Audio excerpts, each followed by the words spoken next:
节目一开始，继续关心台北市信义区百货公司内的素食餐厅宝林茶室。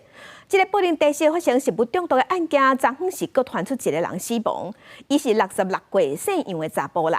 死者的查某囝就表示，无法度接受老爸食一顿饭就往生，一定爱追查清楚原因，追究责任。也若昨昏暗头啊，佫新增加一个重症。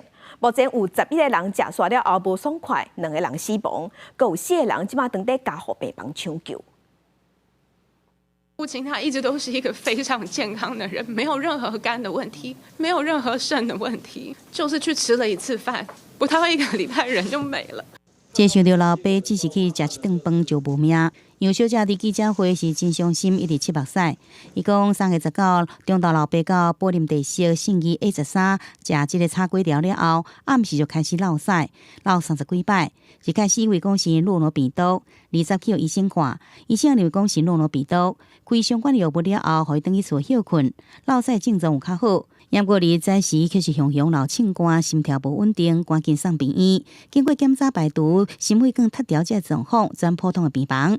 不过老爸感觉食道稍稍无爽快，无受到病情雄加重，精神无好，爱困。23透早6点，肝指数飙到14000，要考虑换肝，不过情况无理想，下晡送家护病房。25钟夜科膜抢救，27心跳就停去了。有跟医院说，我们是同意相验的。就无论如何，一定要查清楚是发生什么事情。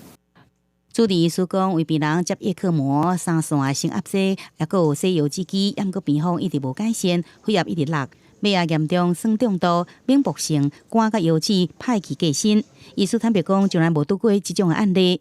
在加护病房大概来讲的话，真的就因为感觉上就是全身性的器官衰竭啦，然后也急性就是很严重的酸中毒，等于是见招拆招，所以变成没有办法去刹车踩不住，然后他病人状况就持续的下滑。根据卫生局掌握的进度，即阵知影疑似食物中毒事件已经造成11人身体无爽快，其中已经有2个人死亡，4人住家护病房抢救。也这内底有2例正伫使用叶克膜。因为代志真严重，台北地检署赶紧以牵涉是案发分案调查。检察官透早到餐厅现场会同卫福部是药署，也有台北市卫生局这单位来收集证据，已经查考相关的证本来调查可能牵涉的不法的代志。新北地检署已经初步相验1名死者，那预计明天上午要解剖鉴定。那另外1名死者今天也在进行相验当中。那由于宝林茶室它是位居台北市信义区，所以辖区是由台北地检署。那昨天已经分案要追查。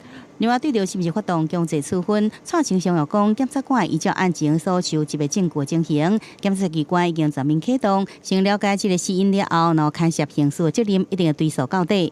记者综合报道。